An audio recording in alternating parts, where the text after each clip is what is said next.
Good morning, everyone. I'm really excited. I'll just start.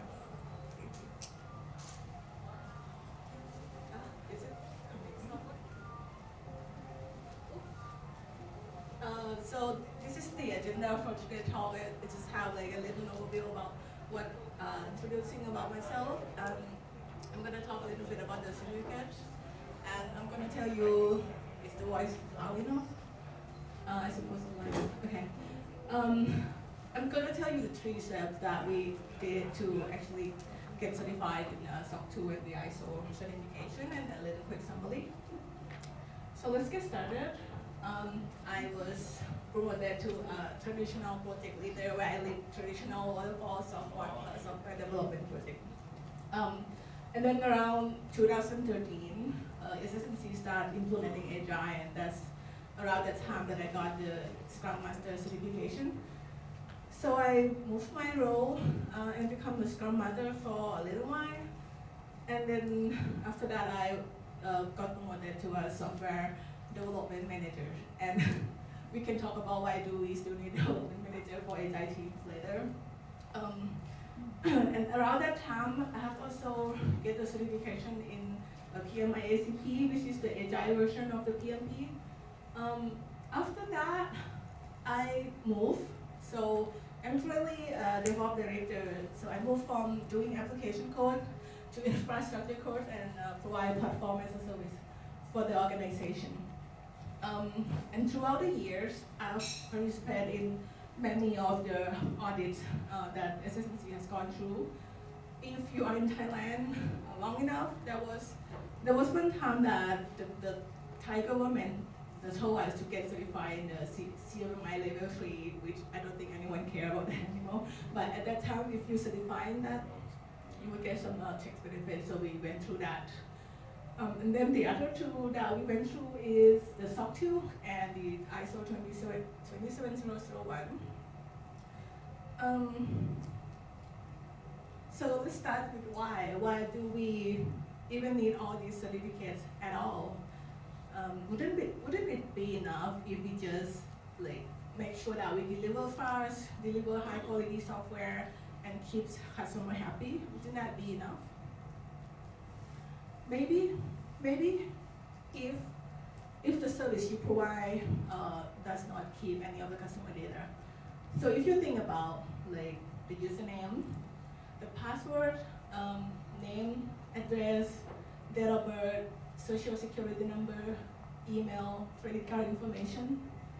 If the service you provide need to keep any of this data, you already have something that they call it PII, personal identifiable information. And when you have that, you need to make sure that this information is kept safe, right? As a consumer, like if you are going to use any service, you want to make sure that if you provide your address, if you provide your credit card number, that's not going to be leaked out, right? And also, the government right now, they have started to introduce laws and regulation that would help safeguard our data as a citizen. So why do they have to do that? Because there are a lot of threats. There are a lot of security threats out there in the world, and I'm sure every one of you know, you see in the news all the times. Phone scammers, credit card getting stolen. No one want to be to get that threat, right? Clients want to be confident in our service. Law and regulation. So in Thailand we have PDPA. PDPA is for Thailand, and then in Europe we have like GDPR. In California they have like CCPA, and HIPAA is for the US for the health section, like insurance and anything that is related to health information. So this is where all these compliance certificates comes in. These certificates, basically they provide you the framework and the set of control standard that if you follow, it will kind of help you make sure that your customer data is safe. And that's why a company as a service provider, if you want to make your customer, your client trust in your service, if you get certified, it can help boost that confidence. I feel a little awkward because I have to talk like, to the polar, like, okay, I'll try. So the two certificates that residency certified, I think that these are probably the most popular common certificates. So there are two of them.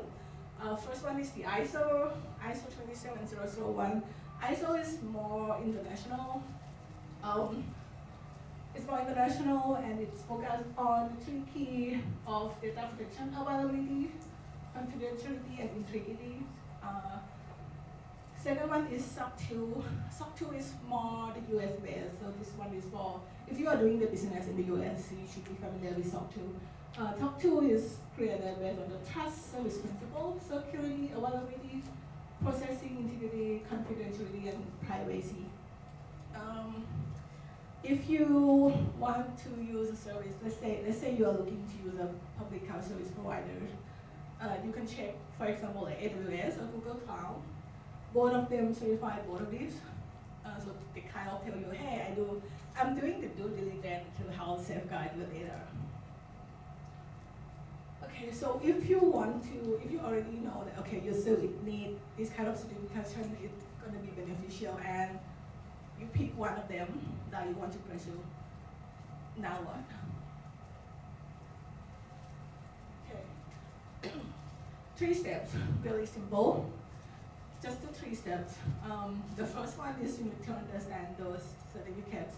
So it may look simple, it might not be as simple because when you go read the control, there are languages and verbatim that's not really straightforward. But basically, you need to understand all that and what they really ask you to do.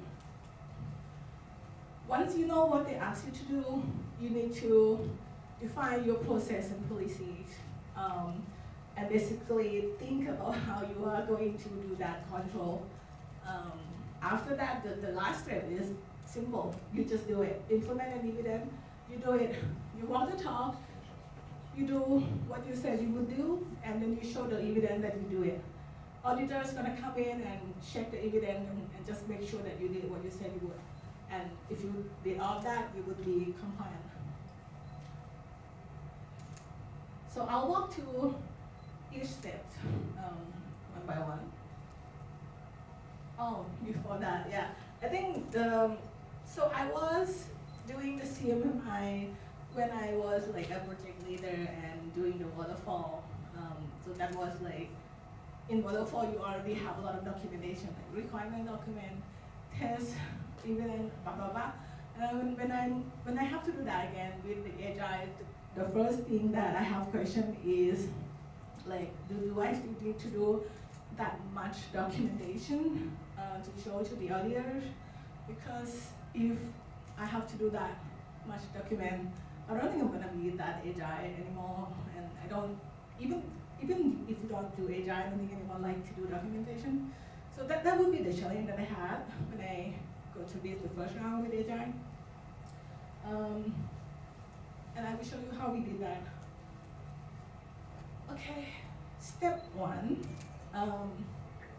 I will have to tell you that this is not going to be all the control that you will need to do, but I'm picking the most common control and most related to the software development process that we are doing. So I will go through it one by one. The first one is they will ask you for the SDLC. This should be simple because I believe every company already has a process. You might just need to document that a bit. You need to explain your SDLC, what is your software development process. The SDLC need to be reviewed minimum annually. Okay, this is the first ask. The second one is source code repository. I don't think this is I think this is very common, and I don't believe anyone store their code in their local machine anymore. So Git should be like very common right now, so it shouldn't be an issue for anyone. Segregation of duty. This one is basically you shouldn't let anyone being able to do anything. You need to make sure like only a certain people can do a certain thing. For example, you shouldn't let a developer do everything by himself alone and go into production by himself. So the specification of duty is going to be about the authorization control. Fourth one is requirement traceability. Simple. If you make any change, you should be able to tell why. You should be able to trace back like why this change was made. The next one is the testing. Okay, this one again. Once you have done the change, you have to test it. It needs to be tested before production. You shouldn't be testing in production without previous testing, that kind of things. Also about the change again, they want to make sure that you review your change.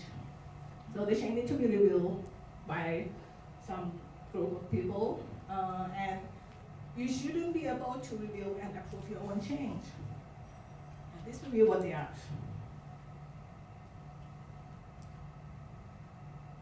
Two more, code security, because all these certificates that we are doing is focusing mainly on the security. So they typically, at the minimum, they will ask you for something static code scanning.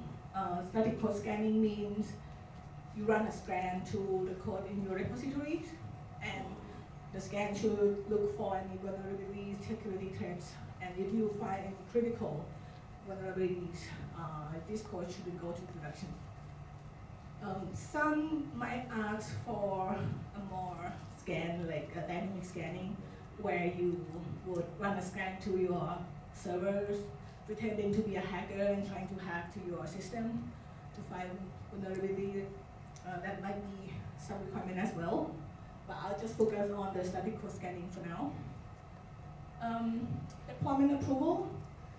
Again, just that before you go to production, you need some kind of approval, and you need to make sure that the code you approve, at the step that you approve it, is not changed on the way. It's not like you approve some code here and then some change was made again, and by the time this goes to production, it's not the same code anymore. That is not acceptable, so you need to make sure that code, at the time you approve, goes to production. Okay.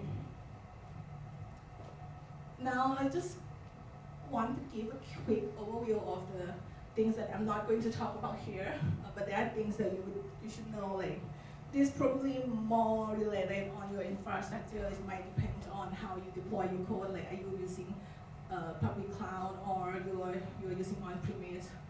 There would be things like encryption of data in motion, data at rest, network access control, monitoring, incident management, separate the production server with test server, those kind of things. Just want you to know that it doesn't mean that if you implement the 8 thing I'm talking about in this session, that you will already be compliant. Okay, all right, now that's, we know the control, and I hope you understand what they are going to ask for. We'll start some documentation. I'm just going to give you 2 examples of the actual documentation that we use and present to auditors. The first one is a little Scrum-based release pipeline based.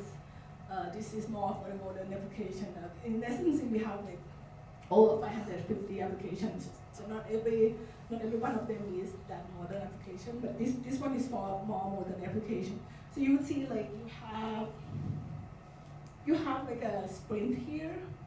So if you are doing Scrum, this is your typical sprint, and then we just put like the point where we want to do the testing, where we would want to have some approval. So this is like, okay, once you've done your sprint, your code is ready for a release. Then we have like an approval gate here, and we have all the control that we want to do here. So in this document, actually a little more explanation, but I didn't put it here. It has some more detail to explain these kind of things. So this is one way.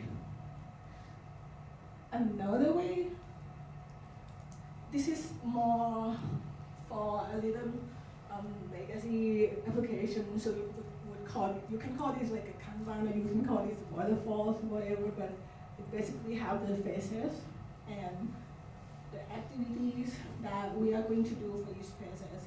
And if you click on each one for the detail. It will have a little more explanation.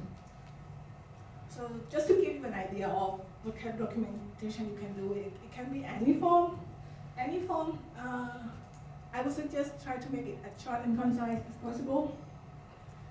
And you're going to present this to the auditors. Okay, step 2.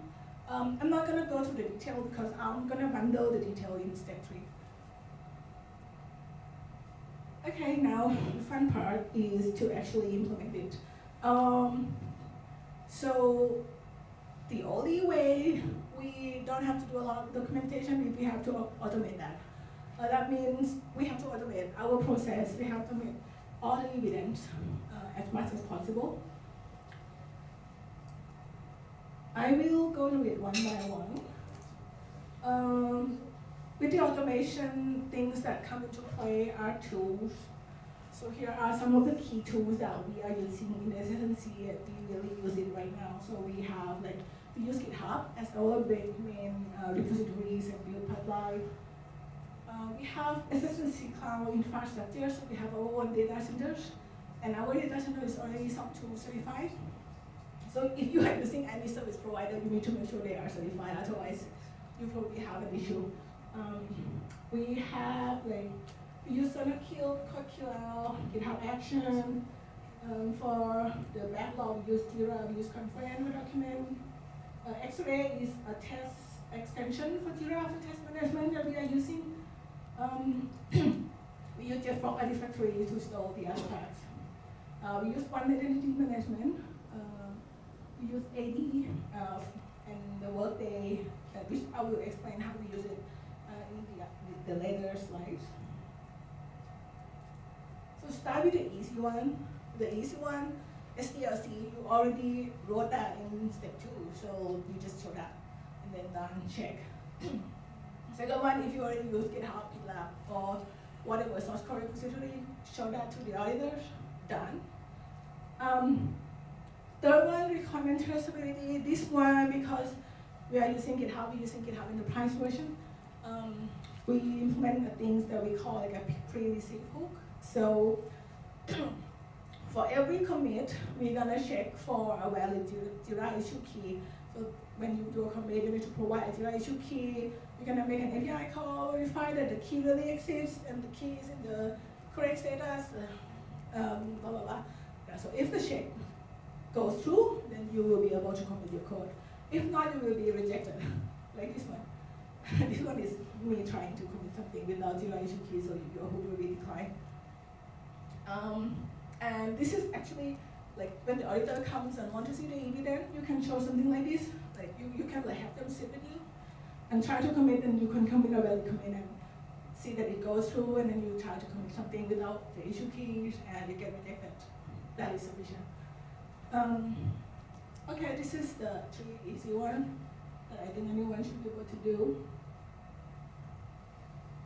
Second one, this one is related to the chain control and the security. So in the chain things, there are several things that we need to change. Because we use GitHub, so we mainly do all of these in the pull review request. What do we check? First thing is the code review. You need to do the code review. And how do we enforce that in GitHub?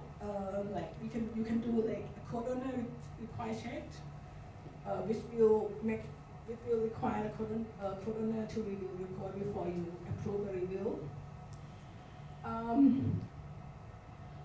There is another requirement that really common, which is how to make sure the committer can approve your own code. This one is actually funny because in SSNC, before we moved to GitHub, we actually use GitLab. We both use the enterprise version, and in GitLab is built in, so you can just check something and just check about, and it will check all this committer approval for you. But in GitHub, it doesn't have that feature. So we have another team that implement an action for us, and so the action would check that the approval is not the same person with the computer. So that's how we do it with GitHub. If you are using other tools, you might need to find a way. Some tool already has that built in, some tool does not. What else do we check here? Code scanning. Code scanning. So we use CodeQL, which is like a static code review feature for GitHub Enterprise, where you can use it. So in Q, we actually use Board. So we will do a check here as well for the securities.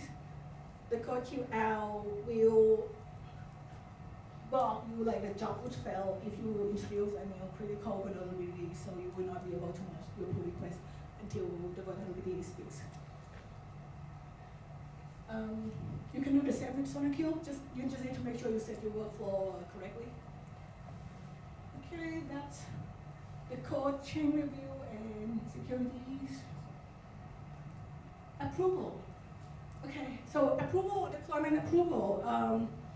We currently use actually we have other way as well, but the majority one that we are using is to use the deployment approval, which is tied to the environment in GitHub. So you need to make sure that if just the workflow settings and the GitHub settings need to really be correct. Like in production, you need to set production environment only can be deployed by this certain group of people. This is where we set the environments, and then this is the example of the team that we set to allow the production deployment. And if you set this like this, you're gonna have to click a review and approve the deployment before it actually releases the job. If you click it, it will have your name as an approver too, so auditor can come in and see okay, this person is the one who approved, and this person is really in that group of production approver. Another thing that we need to concern about is how do we make sure to produce an immutable artifact until the release shouldn't be changed, right? This actually depends on the technology that you use. So I'm going to use Java for an example. For Java, we use Maven. Maven, if you're a Java developer, you know there are two release models, which is a snapshot and a release. So snapshot, if you're using the same name, it doesn't guarantee that you're going to receive the same binary. But a release, if you refer to version 1.00, you should always get the same binary. This is a way to implement immutable artifact. Again, this will change depending on the technologies that you use. Test evidence. So we still have both manual testing and automation testing in SS&C, so we can't do full automate yet. So for the manual, you still need a manual documentation. But I'm gonna share over here. So assuming you have an automated test, one other thing that we have. So because in SS&C we have so many teams, and in GitHub, if we store all the artifacts or the build artifacts for so long, it's gonna be extremely large. So we only keep it for 7 days. And 7 days is not enough for auditors, because when the auditors come in and they might ask you for a thing you did 3 months ago, but if you go through the job and try to see the test result in the console log, it's will be gone by then. So we need something more. So we developed a thing that we call Smart Bridge. For automation testing integration is actually an intern project that we use heavily. So if we do automation testing in Cucumber as a pipeline, the test result gonna be uploaded to Spy, and then it's gonna create a test issue in X-ray. So X-ray is a test management, so you can create the test result, test case, test plan for both manual and testing, manual and automation testing in the same place. So if you have 80% automation, 20% manual, you can create a test plan that consists of both of them. And it can also be linked to the Jira requirement. So if you have a Jira story as a requirement, you can link okay, this test case is testing these stories. Okay, so this is how we do the test document. So when the editor comes in, we can either show the job for the test automation, or we can show the X-ray test plan and test result, and they will be okay. Okay, now I think this is the most fun part. I'm not sure if it's more complicated or not, but it's because it involves the data from many things. It's not just developer doing code anymore. So in GitHub, I'll just focus on GitHub. So in GitHub, we will use a team in GitHub. So if you use team in GitHub, you have the option, you can add a member manually or you can link it to an edit group. So we use the edit group to link. So once you link that to an edit group, you will not be able to add the member manually anymore. The member will be synchronized with the edit group.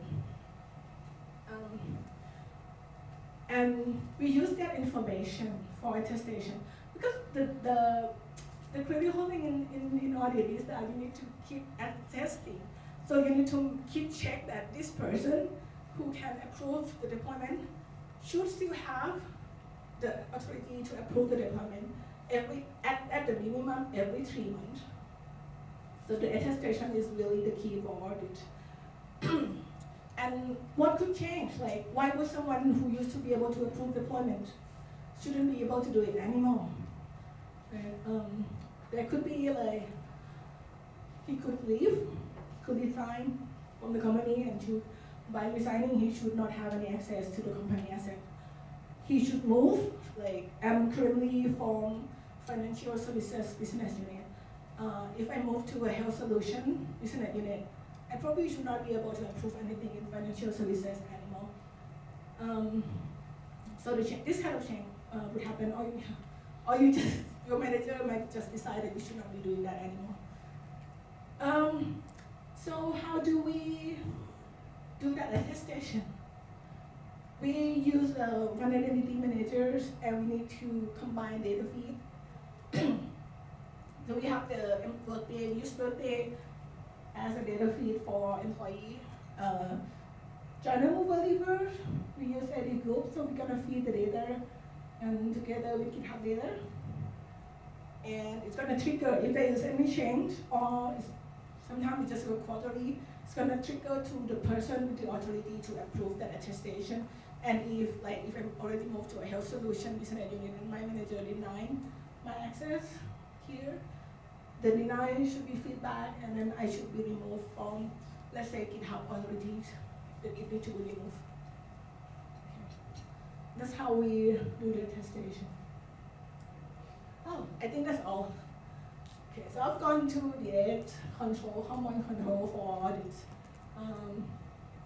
Just a quick recap. So if you want to do certificates, first pick the certificate you want.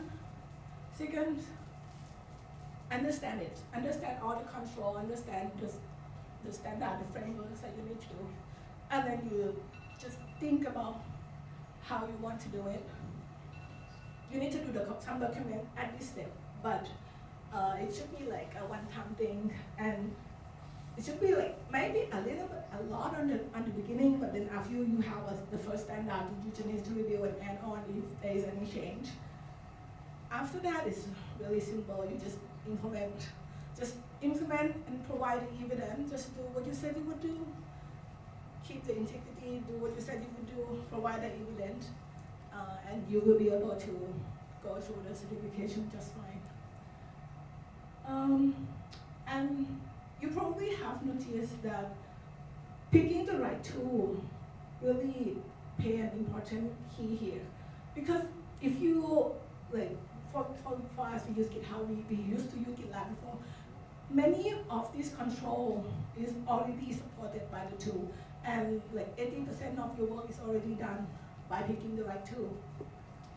And automate everything. Okay. And at the end of it, I think that because being agile, it's a round thing. It's not just having an agile mindset and having an agile process. You need other things like the architectures, the tool, the practices, and being able to go through it while still being agile is you need all these. Thank you. I think that's it.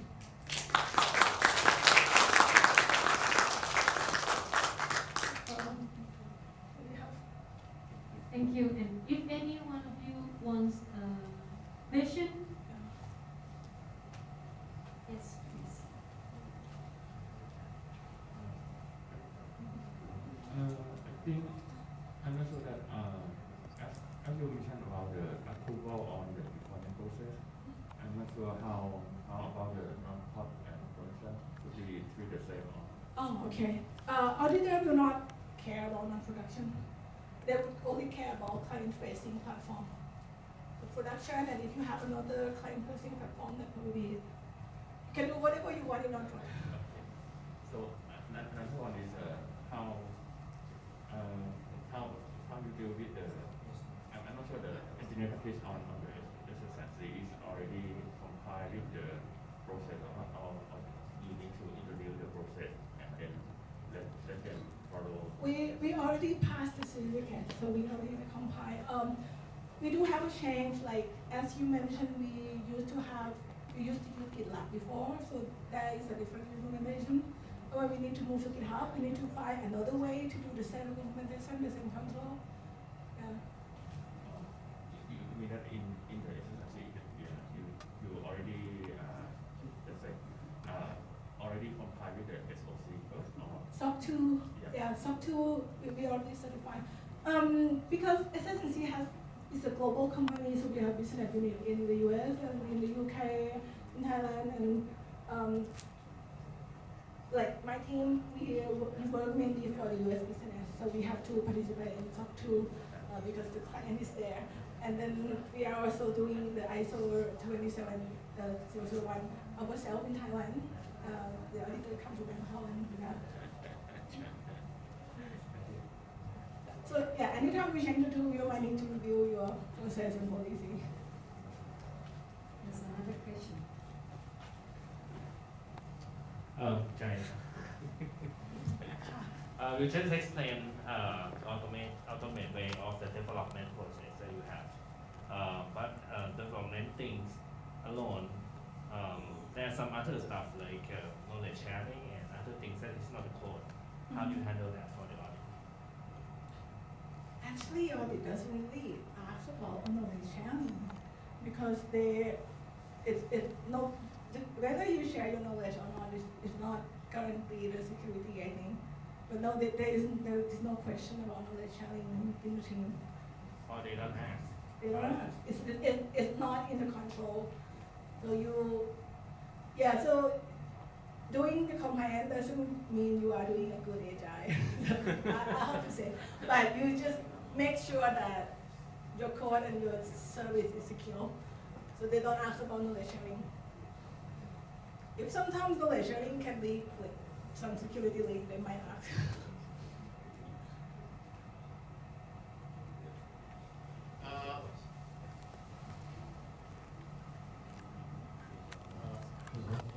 My ultimate question is that with this kind of process that you are having, what is the release frequency or release velocity that you can achieve? Okay. Say you need 5 days to be able to ship the code to go live.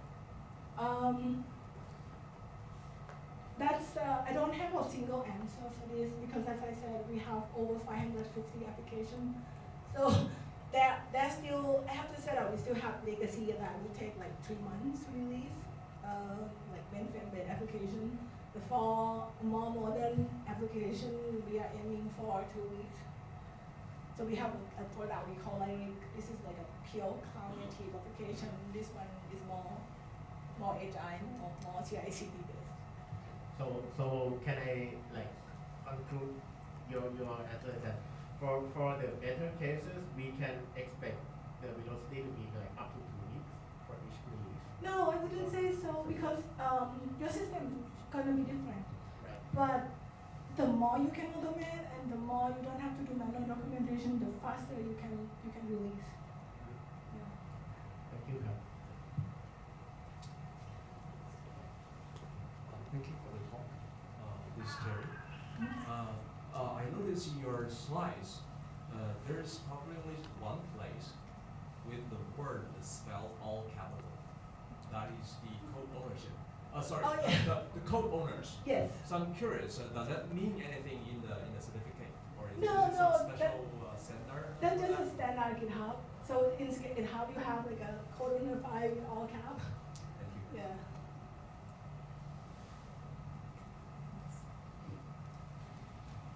Can you please go back to step 2, Step 2. defining the process? Can you please explain more what they are and how you fit this process into the agile way of working?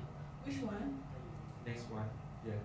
This one? Because I cannot see the Yeah, detail. because there are some details. So I have to say that in SFMC, so the development phase is mainly here. So in SFMC, we are not a one team, one product. So we're not so product based. So because we have so many applications, and some application doesn't consistently need enhancement. If you want one product based, you might be in a product that doesn't have any enhancement, you know. So the dev team might still need to move from application to application.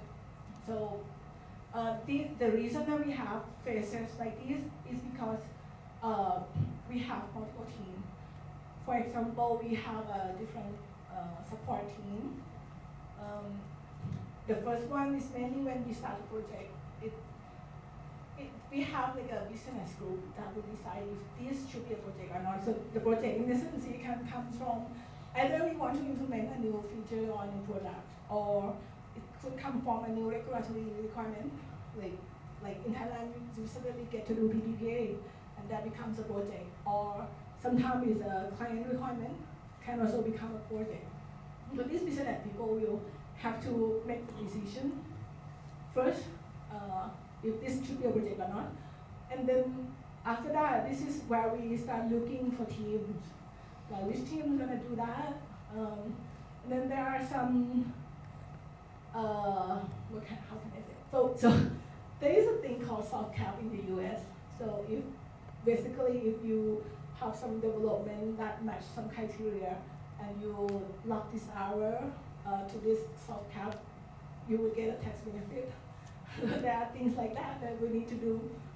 Maybe anything that we need to pay tax late, we will do it. So after this is done, this is where the actual team development starts. This is where we start doing things like Scrum. You will see it here. I'm sorry, it's a bit small, but like there is an grooming, blah blah blah here. Then they have things like code scanning, how the test strategy, agile test strategy. This kind of thing, backlog refinement here. Migration, this is more on client communication. Because we are the service provider that we provide like a system. So if you log on to a website to try to buy a mutual fund for a fund company, that probably be provided by us, but you will not know because you only interact with the mutual fund company. And because the system that we provide impact, like we have over 100 clients in the US, we have like 60% of the market in the US. The client communication becomes important.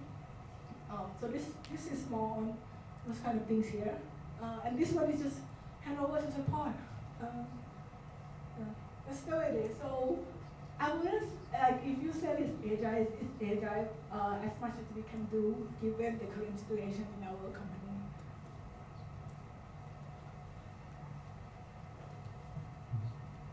Another question here. Okay, I just know, could you go back one slide? I just curious about the deploy to test and the automate E2E test. I'm just curious how you do the automate test in this when you deploy to the test environment without open the pull request. Oh, okay. So this like currently it's like it depends on your branching model. So we have so you would have like anything that is in the release branch or some domain branch would need a pull request. But for the development, it depends on the team. Some team, if they are just one or two team working in the same feature, they probably just have a develop branch. But sometimes there are multiple teams working on the same feature with different release schedule. They probably do like a feature branch, and those branch is not protected, so you can just deploy it. Somehow commit and deploy Yeah. Okay, and I have another question. Yeah. I just would like to understand like what is the reason behind like you need to have like a few people that can approve the deployment. Because it seems like you don't trust your engineer or something. Just curious, just curious. It's at first it's in the control. So second, I wouldn't say we don't trust the engineer, but I think people have good intention, but sometimes they make mistake. So if you have at least one person to cross-check, that is beneficial. Sometimes the engineer might just want to just make sure the thing is fixed, thing is improved, but mistakes happen. Thank you. Wow, you have lots of questions. Interesting. Thank you. I will continue what you just started to say. You have development process that don't have a pull request at all, right? When people talk about trunk-based development, some teams work without any branch at all. Yeah. So you may have, and in my team specifically, we mentioned 2 weeks, right, as the best. 2 weeks for lead time is medium performance from the dollar point of view. So my expectation today was to look at how do you get high-performing teams delivering within a day or two. So meaning that an engineer can make a commit to trunk, to the main, and the system is doing the approval. So you don't rely on another person to approve, but the system itself is giving you traceability and I think any possible verification that you need for compliance. That's a question I have at the moment. Yes, you can do it with someone else is checking. I think the same question as before, but would we be in a position at some point for regulators to allow us to say the system is checking, all the checks you can imagine are automated, so I can let my engineer push because all the checks I can imagine are there. I can do it. Nobody else can add value. I would say it's possible. We are just not there yet. And I said we can't fully automate the testing, and because we have something that is not fully automated, we're not there yet. But if you can do that, yes, I think it's possible. You just need to explain that in your policy, like, okay, this is going to be automated approval, and the condition going to be blah, blah, blah, blah. Explain that to the auditor. I think it should work. Thank you.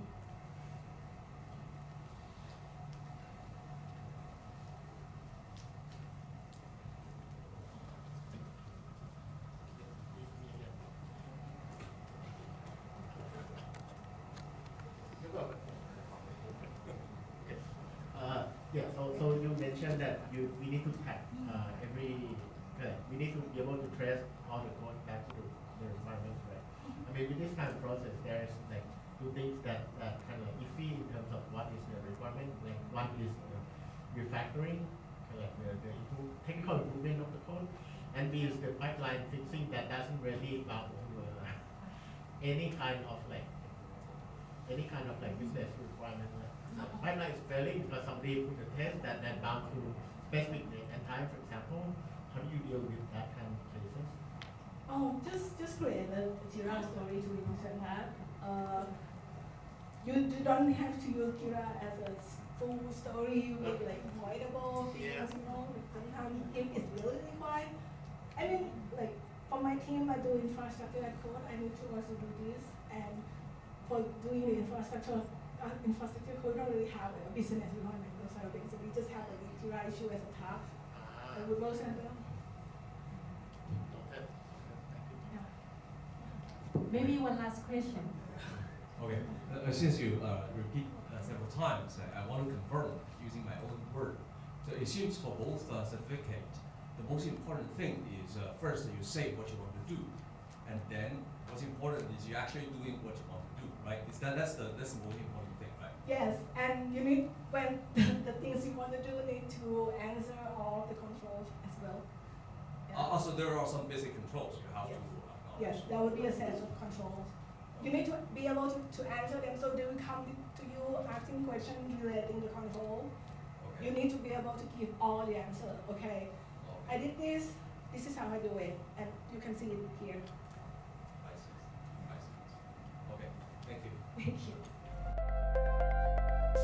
you.